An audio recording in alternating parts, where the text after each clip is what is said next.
I don't know how we follow that up, but we're gonna try.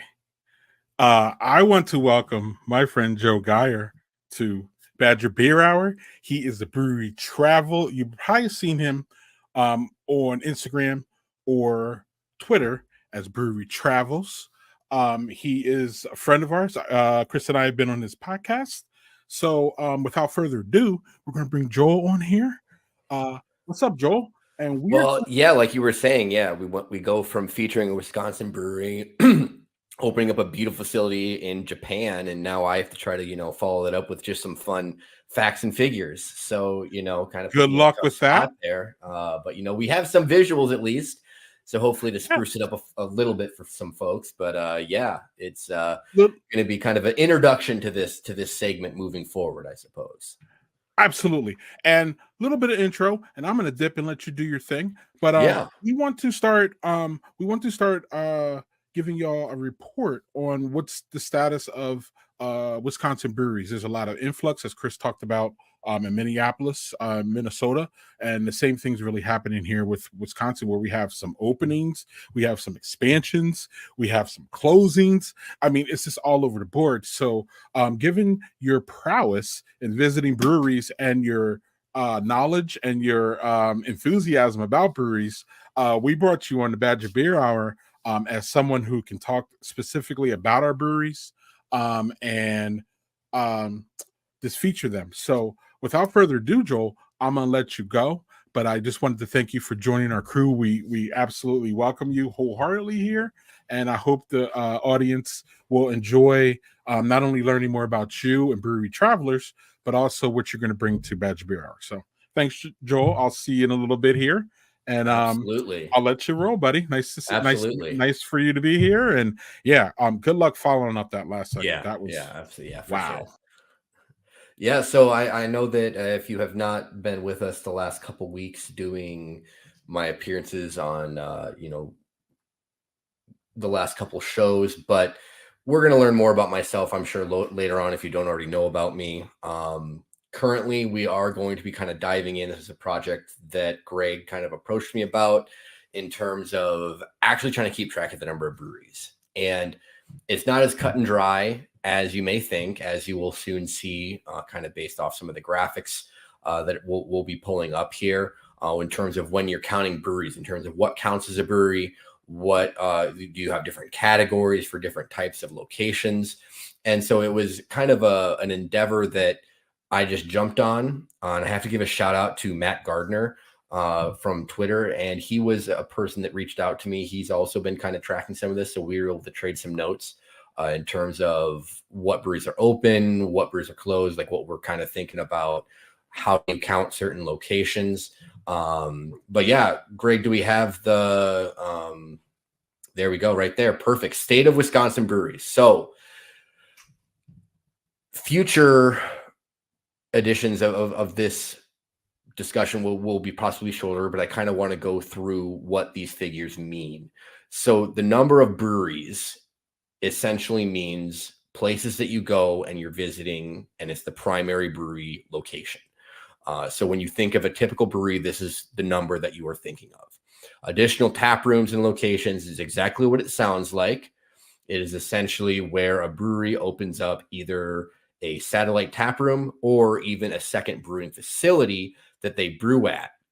And that's the key to keep track of. Just because there's another brewing facility, it's still the same brand, it's still the same owners, et cetera, et cetera. And then where things can get a little hazy, pardon, a little bit of a pun, is the other category. And the other category is where we kind of have to distinguish what are we counting as a brewery and what are we not counting as a brewery. And just to kind of give a couple examples of things that we included in the other category as of now, Pilot Project Brewing, for those not familiar that may not be from the Milwaukee area. Pilot Project Brewing is originally from Chicago, but they opened up a much larger facility, taking over the Milwaukee Brewing facility near the Pfizer Forum, just outside of downtown Milwaukee. And they operate as a brewery incubator, where essentially Pilot Project is their own brewery. They make their own beers, but they also bring in kind of smaller name breweries that do not have their own facilities, whether it's because they just don't want to take on the financial responsibility of that, or it is really expensive and very difficult to open up your full-fledged brewery on your own. And so Pilot Project essentially allows these small breweries, sometimes that are only made up of 1 or 2 people, to come in and brew beer on a commercial system. And that beer is then served in the same tap room. And Pilot Project also with the marketing, and the breweries are all individual. Like, they all have their own branding, they all have their own marketing, their own merch. So they are separate businesses. But again, it's kind of hard to say when you go to Pilot Project whether or not you count them as 4 breweries, as 1 brewery. That's kind of where we have this separate category for other. Another example would be Gray Brewing in Janesville. I know that at one point they had a tasting room. They currently do not have a tasting room, but they are still brewing in Janesville and have their brewing facility and production brewery there. And so there's a couple other examples, but I don't need to go through every single one. That gives you kind of a general idea of what we are currently picturing in terms of the other category, because obviously that phrase is very broad and can cover pretty much anything. And then, as you can see, the map is something that I kind of put together to give people a visual representation of where the breweries are across the state of Wisconsin. It's pretty straightforward. It's a gradient. So the darker the shade of green, the more breweries there are.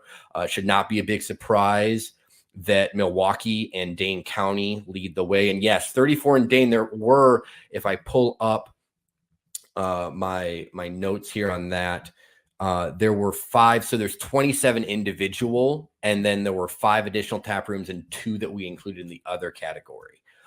So those are obviously the 2 that are kind of spearheading the way in terms of number of breweries, production, all that.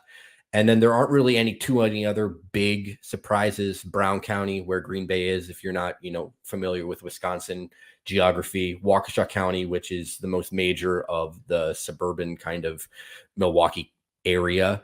And then, from there, Outagamie, which is up again, kind of just around the area up by Green Bay, kind of Appleton, Neenah, that kind of general area. And then the other thing I wanted to make sure to note was, as of now, there are 10 breweries in the state that do not have a brewery of any kind. And there are a couple there are obviously several, as you can tell, that only have 1 brewery. But as of now, there are just only the 10 that do not. So that's kind of a basic rundown, in a baseline, I guess you could say, moving forward, and we will be able to provide updates. And as with the updates, we will then include kind of the information on, okay, what's opening, what's closing, do we see more growth or more losses in certain parts of the state, which, as you can probably imagine, are mostly going to be concentrated on Milwaukee and Dane. But it will be fun to kind of see if we see any other breweries kind of pop up instead of those white areas, or even the very, very light green areas where the population is not as dense, but I'm sure there is still demand for it. But yeah, I think it's a very cool kind of time to be following the Wisconsin breweries, because I know we talked about the fact that coming out of COVID, we have seen breweries kind of struggle. And I think this is still to show that craft beer is very, very strong. 270 locations in the state of Wisconsin is pretty awesome. And we just want to make sure that we're going out there supporting them, knowing where they're at. And later on, I don't know if we'll get to it tonight or not, but part of that I'm going to be doing is highlighting the lesser known areas, like, outside of Milwaukee and Dane counties, being able to kind of highlight the beer scenes and the brewery scenes all around the state to kind of get people to get out of their shell and go and check out some other places. So yeah, that's kind of a little bit of the initial rundown. I'm looking forward to following up on this and being able to be more on top of kind of following the growth and how the Wisconsin beer scene continues to grow and adapt.